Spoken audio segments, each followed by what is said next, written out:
Hello, in this video I'm going to show you how you can fix connection issues of your JBL Live 460 headphones.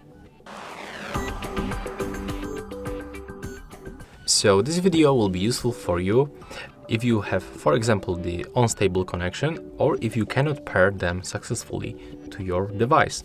So first of all, you have to power on your headphones by using this slide button. So basically you have to move it like that until this indicator turns on.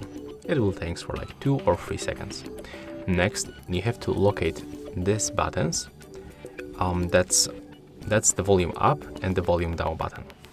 Right now, we have to click and hold these two buttons together until this indicator blinks 2 times white.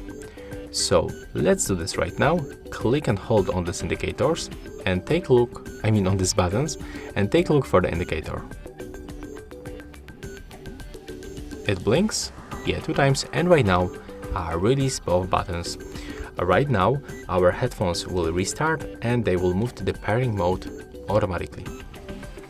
Right now, if you cannot find them on available devices list, I will recommend you to simply restart the Bluetooth on your device.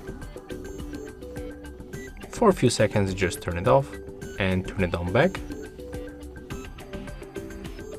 And as you can see, in my case, there is the automatic pairing request. I don't even have to find them on the list. There it is. So yeah, that's all for this video. Hope you like it.